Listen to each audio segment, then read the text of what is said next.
तो last part के and में हमने देखा था कि जिन कुछ लोगों के साथ एक गुफा में फंस गया था, जहां उन्हें एक छोटी सी लड़की मिली थी जिसने उन सबको चेन से बांधकर चेन काटने को कहा था, क्योंकि वो लड़की बहुत ताकतवर थी। पर किसी ने सील लगाकर उस लड़की को वहाँ कैद कर रखा था और वो लड़की वहाँ से आजाद होना चाहती थी और इसलिए वो उन सबसे चेन कटवा रही थी। जहाँ ऐसा करते करते सब थक गए थे, पर जिन ही एक लौता था जो अपनी सुपरनैचुरल पावर का इस्तेमाल करके उन चेन्स पर स्क्रैच ला पाया था, जिसे देखकर वो लड़की खुश थी। अब आगे इस पार्ट की शुरुआत में उस क्रैक को देखकर जिन के साथ गुफा में आए लोग कहते हैं कि जिन ने तो इन चेन पर क्रैक भी डाल दिया है। लगता है जिन बहुत ताकतवर है, क्योंकि हम तो ऐसा बिल्कुल नहीं कर सकते। तभी वो गुफा वाली लड़की जिन के कंधे पर हाथ रखती है, जिसपे जिन उसे बोलता है कि अब मैं काम नहीं कर सकता क्योंकि मेरी एनर्जी खत्म हो गई है। ये सुन के वो लड़की आसपास से अर्थ और हेवन की एनर्जी इकट्ठा करके जिन में डालने लगती है। ये देखकर जिन चौंक जाता है क्योंकि उसकी एनर्जी फिर से फुल हो गई थी। तभी जिन उस लड़की से कहता है कि तुम इन लोगों की एनर्जी भी क्यों नहीं बढ़ा देती, अगर इनकी एनर्जी वापस आ जाए तो मुझे अकेला काम नहीं करना पड़ेगा।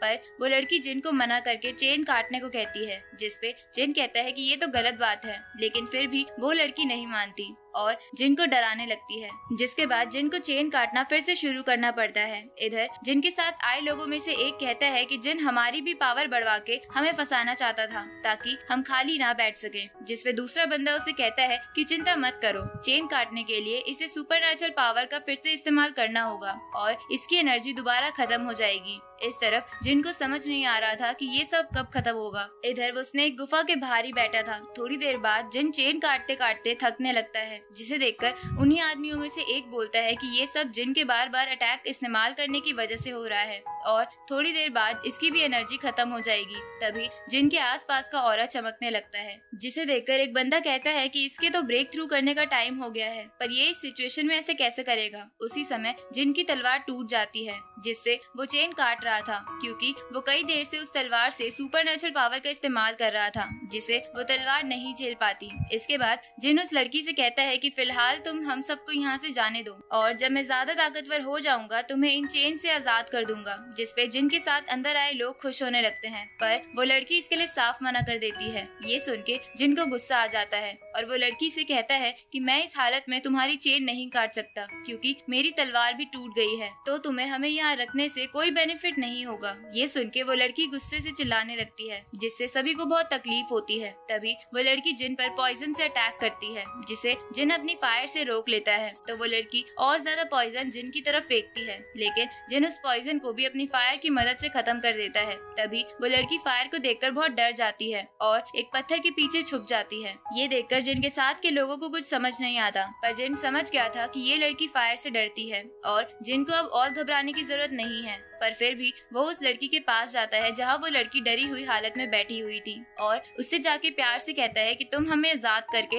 लैंड ऑफ टैबू का रास्ता दिखा दो और मैं वादा करता हूँ कि मैं फ्यूचर में स्ट्रॉन्ग बन के तुम्हें इन चेन से आजाद करूंगा। ये सुन के वो लड़की मान जाती है और उन सबको आजाद करके गुफा के बाहर ले आती है। तभी वो स्नेक जिन और बाकी सब पे अटैक करता है, लेकिन वो लड़की जिन के सामने आकर अपनी पावर का इस्तेमाल करके बड़े ही आराम से उस स्नेक को रोककर जमीन में गाड़ देती है। ये देखकर जिन बहुत हैरान हो जाता है कि इस छोटी सी लड़की में बहुत पावर है। तभी वो लड़की जिन को एक फ्लावर देती है, जिसे देखकर जिन के साथ आए लोग कहते हैं कि ये तो लैंड ऑफ थ्रोन्स के खास फ्लावर में से एक है। तभी जिन उस लड़की से पूछता है कि क्या मैं इस फ्लावर की मदद से उस जगह को ढूंढ सकता हूँ। ये सुन के वो लड़की हाँ करती है, तो जिन उन सभी के साथ आगे बढ़ने लगता है। जहाँ आगे बढ़ते बढ़ते जिन उनसे पूछता है कि तुम सब इस जंगल जैसी जगह में कैसे रह लेते हो, जिसपे एक बंदा बताता है कि अगर हम यहाँ पर सेफली रहे तो हमें बहुत बेनिफिट होता है। तभी उनमें से एक जिन से पूछता है कि क्या तुम सच में उस जगह पे जाना चाहते हो, क्योंकि मैंने कई जनों से सुना है कि वो जगह बहुत खतरनाक है, जहाँ पर लोग जाते तो है पर वापस नहीं लौट पाते।